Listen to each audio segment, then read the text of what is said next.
This is Black Views, bringing you the Black News. Good morning, good afternoon, and good evening. Let's get it up, FBA.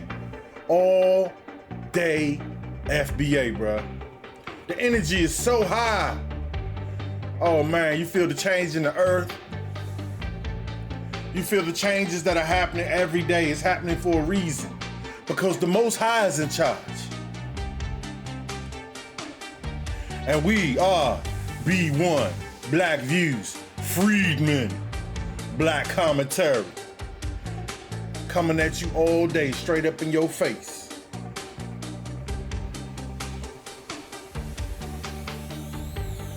Black Views. Black Views. Okay, so you notice today, I put a little pic up here so people can see somewhat of identity that I am not a bot. I am a real person. I'm not from Russia. I'm not AI in any kind of way. I'm a real black man with real concerns. On a day-to-day basis, FBA are attacked. We're attacked on social media. We're attacked in the workplace. Wherever we are, FBA is attacked. Remember, they look at the smallest amount of black people that do crime, any black person that does crime for that matter, and they monolithic. They make it like it's everybody, as if the major society is not doing crime. It's so many of them that's doing crime in America. Well, that's not what my video was about today. Today, I wanted to take a closer look at Tethers. You know, as FBA starts to grow and it becomes mainstream and people are starting to discover that they may be part of that FBA lineage, sometimes the terminology gets mixed up a little bit, and that's to be understood because it's new to them. They may not be studied even in their own culture. There are some black people that probably didn't even know that they are here due to chattel slavery. Okay, because they were told that they were African American, and they were given a story. Basically the same story that any African can come over and say that they are African American. So just to be African and come here and say that they are American, when in fact you are the people of these lands. There was an ethnogenesis where today foundational Black American probably consists of whoever was here during that time, chattel slavery, pretty much a mixture of people that were already here. Some that did come here translated, and some that were already property owners, homeowners, all type of things, because they began to demonize us, and particularly on these lands in the 1600s. So now moving on to the subject today is really about what the difference between what a tether is and what an African immigrant is, a regular African immigrant, a person that comes here trying to do what they do and get in life like anyone else. But then you have tethers that undermine FBA, that seem to coincide with white supremacy. Are tethers being equivalent to a coon? So coons and tethers are pretty much equal to each other. And they both work by way of the Democratic Party. Well, some Republican too. It doesn't really matter. But in our case, because remember Jim Crow, all those things that we went through, we were associated with the Democratic Party. Then came immigration, and more black faces or dark faces from other places came, and they just started to undermine us. Because they wanted to coincide. They wanted to be the new Negro. They wanted to coincide with their masters, Todd. They wanted to be able to be that black person that Todd could count on. They wanted to be able to say good morning to Todd in an American accent and be the true American black people and respond in that manner. I know it kind of sounds a little crazy in a way, but that's who they want to be. They want to be the perfect Negro in America. That's who Tethers are. Okay? When they come here, they feel that we have not taken advantage of what they gain access to that we did. And because their lack of understanding of American history, in particular, American history, and what FBA have experienced in America up to this point, right here, right now. Now, I've been around for a while. You know, I was born in the 70s. So I was kind of able to see when they first started getting here. So I know the difference in how they look, what they look like, what they wore, what they ate, what they dressed. So now when we get to these times where they're trying to blur the lines, okay, and in particular, they're undermining us because of the delineation, because we no longer want to be involved with the fuck shit that they have going on when they come to America. The scamming, the criminality, and just the ultra disrespect for us as a cosplayers. Cosplayers meaning they don't wear what they wore when they were at home. They don't even talk like they talked when they were at home. Not till they came here, they decided to dress like us, and in many cases mimic us. Remember, we're talking about tethers. Tethers. So I'm not going to spend too much on that, but I want in particular for you to see the materials that I have for you today. Hopefully we can hone in close on what tethers are and what riders are. Okay, you might hear Tariq Nasheed use the term rider, meaning that it could be a person that's down with FBA. When I say FBA, we're talking about justice. FBA is down for justice.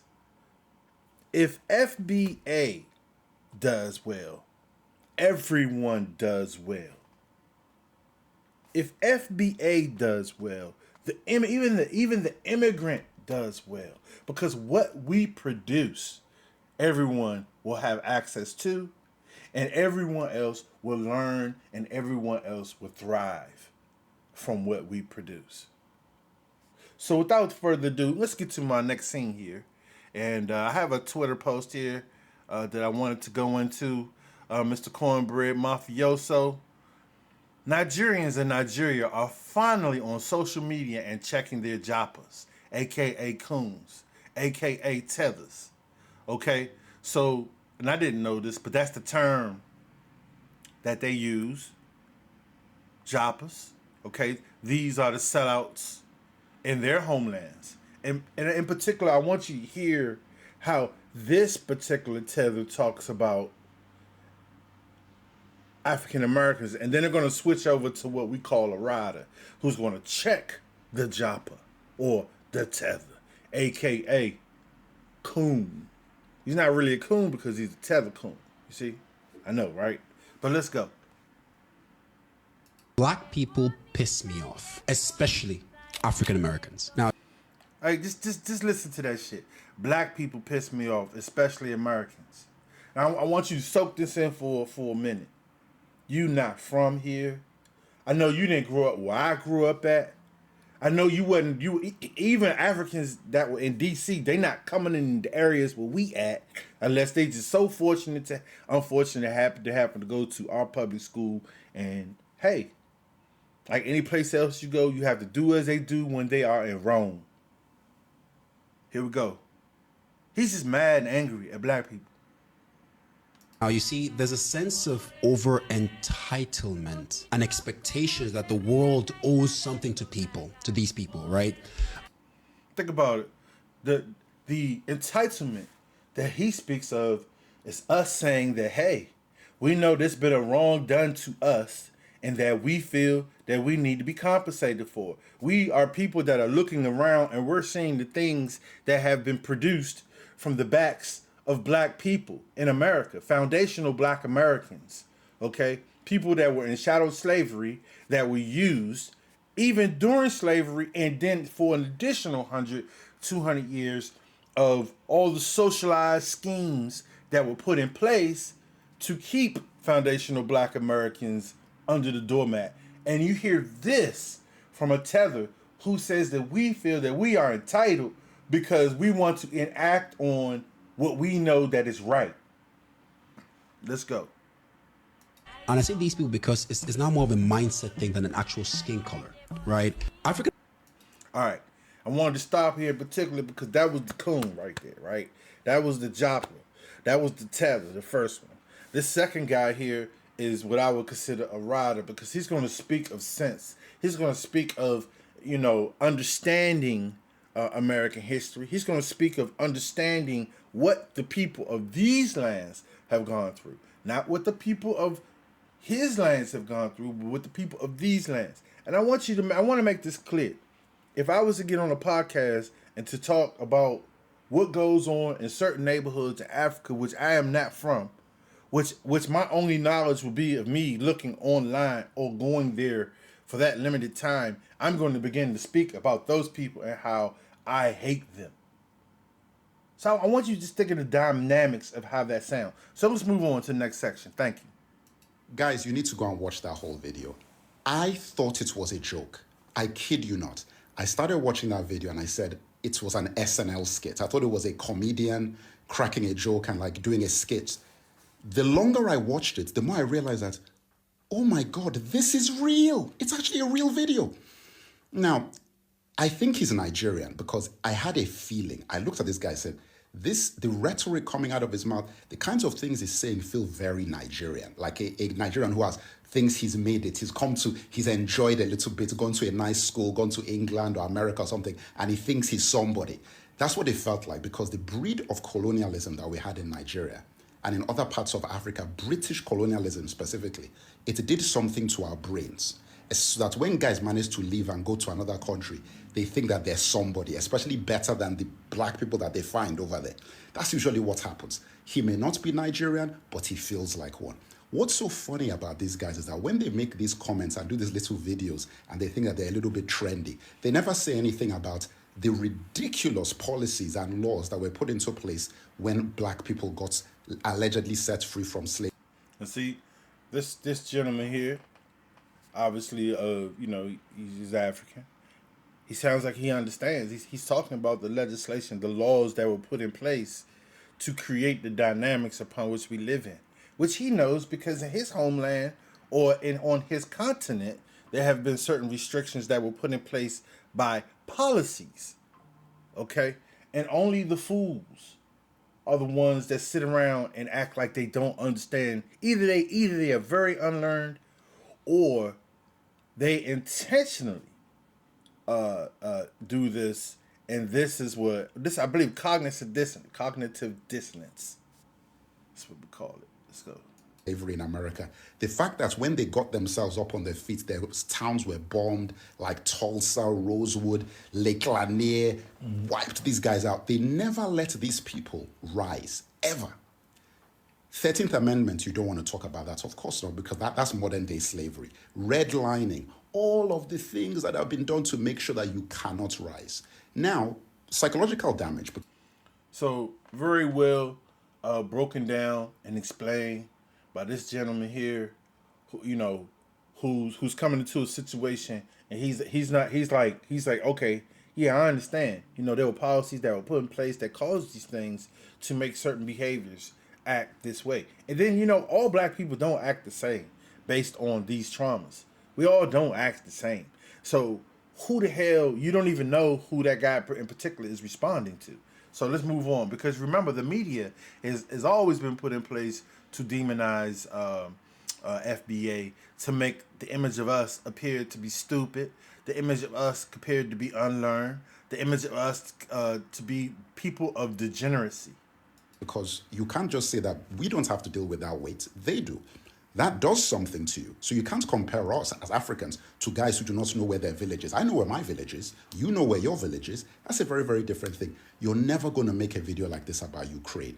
You're never going to make a video like this about Israel. You're never going to make a video like this about Japan. You're never going to make a video like this about anybody else that the United States sends billions to. Now think about that. All these other countries, Korea, South Korea, all these countries that get our aid through our taxation, through our taxes.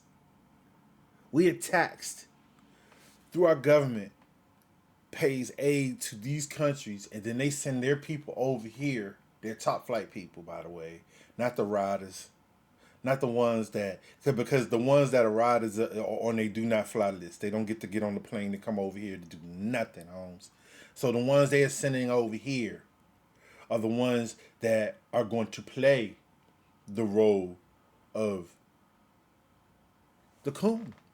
They're so grateful to be here. All they know is that on TV, they were told that the black people were gangsters and that the white people were success. They never lived with these people here in America. So they're imported here to be abused. Meanwhile, when something does racially happen to them, then they're black. You see how it goes? I want you to pay attention to the names of the people that get arrested out here. The people that are out here doing crazy things. Let's go. This brother, he has some good things to say. Who they didn't even have anything to do with the oppression that they had. But black Americans can't get reparations. Black Americans think that they're owed something. Hell yes, they're owed. They're owed a lot. They built the country. They are owed everything plus interest. Exactly. They have nothing to say about the people, that they call themselves Jews. They have nothing to say about their claim to what they feel is justice for them and their people. But you'll have everybody. We don't control any of the media. In fact, you have to understand there was a time where we couldn't have these conversations right here. We just had to watch TV and we had to accept whatever they had to say. And then you had to understand media had a picking and a choice of who they wanted to present on television to talk to the country.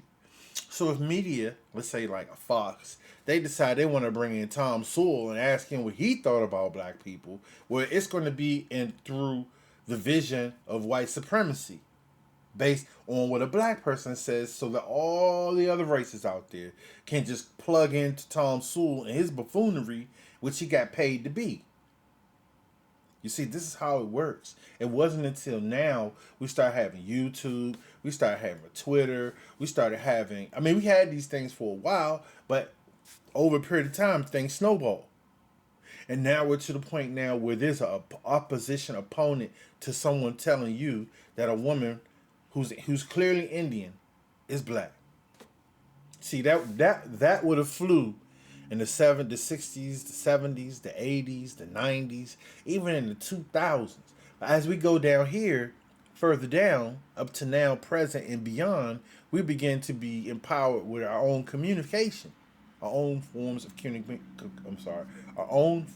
communication, which allow us to meet the masses.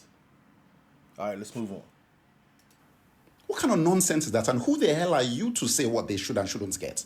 Go back to Nigeria or wherever you came from. Who are you to come to America and say that I'm a Nigerian and I do not approve that message and we don't claim him? I do not know where he's from, whether it's from another African country, but I cannot believe that video is real. I'm shocked. And believe it or not, those type of videos, the rhetoric that you hear, and you have people that fly under the radar under the guise of Pan American. They'll say, yeah, they're Pan American to gain access to certain groups or certain spaces or certain abilities to cloak themselves and to say that, yeah, I'm Pan African.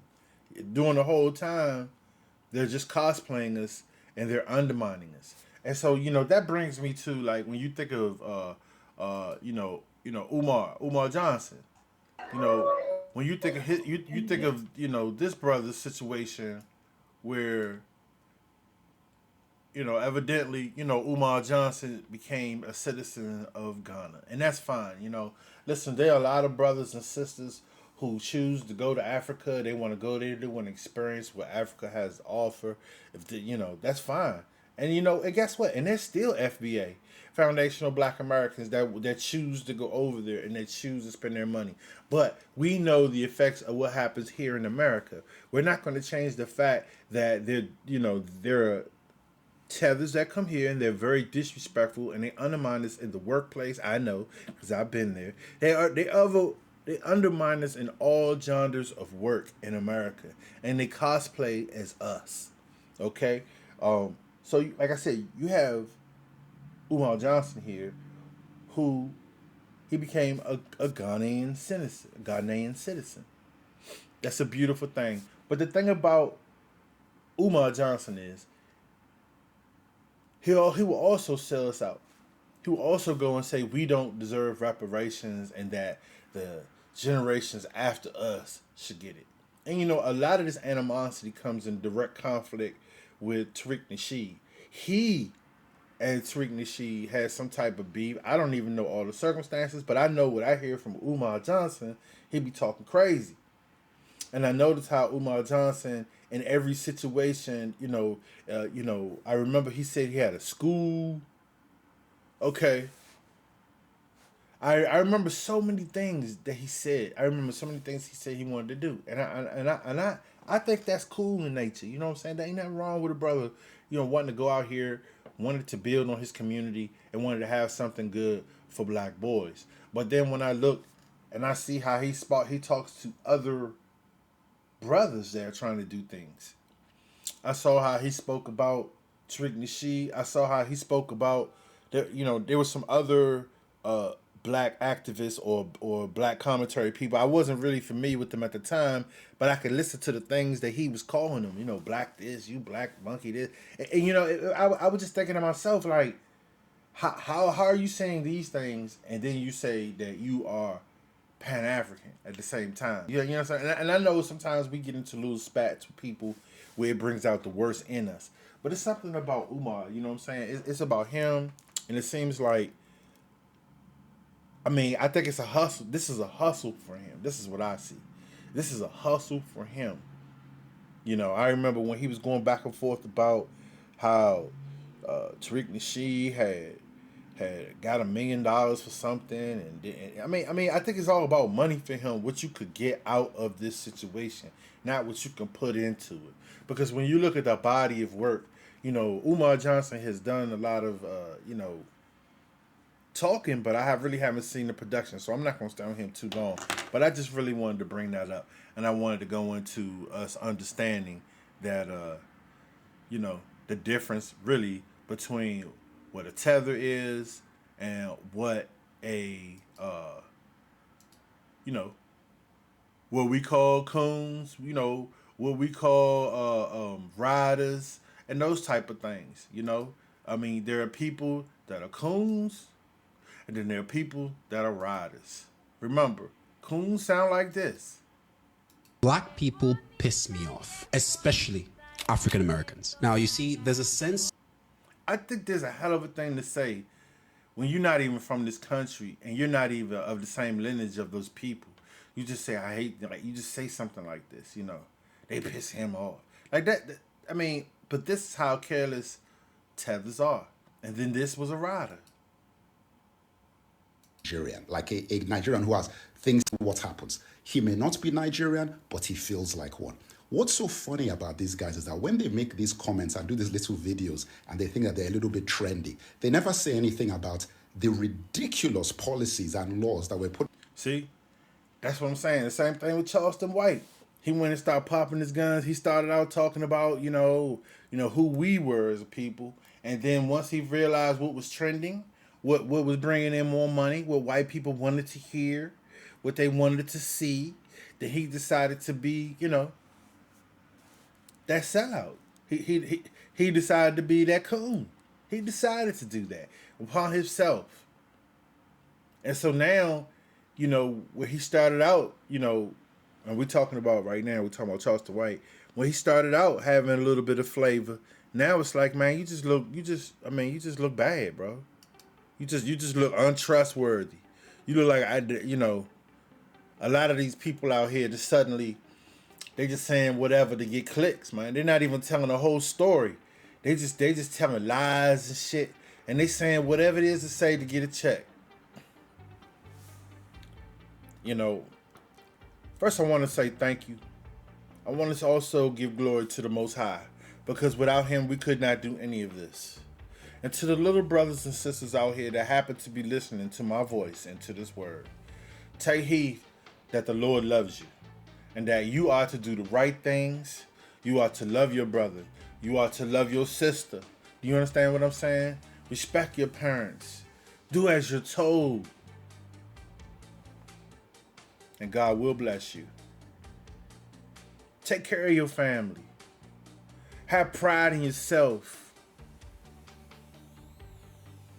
This is Black Views, bringing you the Black News. Also like, also subscribe.